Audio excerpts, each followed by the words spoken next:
তাদের অনেকেই আপনারা জানেন অন্যায়ভাবে তাদেরকে হত্যা করা হয়েছে। এটা অন্যায়। নিরস্ত্র মানুষকে গুলি করে হত্যা করা এটা অন্যায়, এটা অন্যায়। অধিকার আদায় করতে গিয়ে যদি কাউকে এভাবে অন্যায়ভাবে হত্যা করা হয়, সহিহ মুসলিমের হাদিস বলছে সে শহীদ, যদি তার ঈমান থাকে, যদি তার ঈমান থাকে। মান কুতিলা দুনা নাফসিহি ফাহুয়া শাহীদ ওয়া মান কুতিলা দুনা মালিহি ফাহুয়া শাহীদ। আর যে তার সম্পদও তার অধিকার। সম্পদ কি আসলে? সম্পদ তো আমি না, সম্পদ আরেকটা জিনিস, বাট এটা আমার ওনারশিপের, আমার মালিকানাভুক্ত সম্পদ আমি আপনাকে দেব না। একজন ডাকাত এসেছে, একজন দুর্বৃত্ত এসেছে এই সম্পদ ছিনিয়ে নেওয়ার জন্য, আমি রক্ষা করতে গেলে যদি আমাকে মেরে ফেলা হয়, রাসূল সাল্লাল্লাহু আলাইহি ওয়াসাল্লাম বলছেন শহীদ।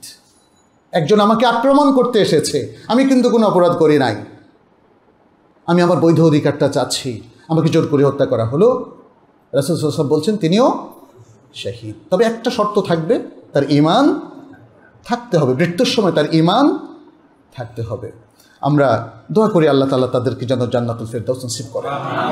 জাতিকে উদ্ধার করার জন্য যে সাহসিক ভূমিকা তারা পালন করেছেন, তারা বীর, তারা বীর, তারা মুসলিম উম্মার জাতীয় বীর।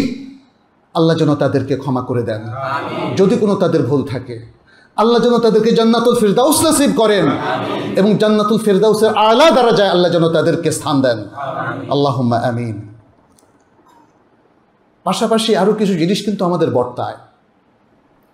একটা সাফল্য অর্জনের পরে মুমিন কিন্তু ঘুমিয়ে থাকবে, এটা হবে না। অনেক কিছু করতে হবে। ইমিডিয়েটলি যেটা করা দরকার, আমরা যতটুকু জানি,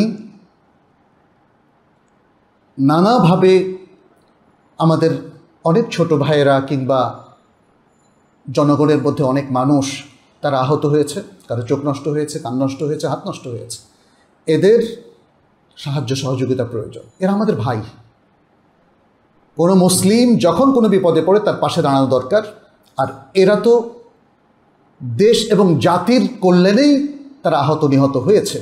অতএব যারা আহত হয়েছেন অথবা নিহত হয়েছেন, এদেরকে নানাভাবে সাহায্য করা, এদের পরিবারগুলোকে সাহায্য করা, চিকিৎসার ব্যবস্থা করা, ক্ষতিপূরণের ব্যবস্থা করা, এটা আমাদের সবার দায়িত্ব।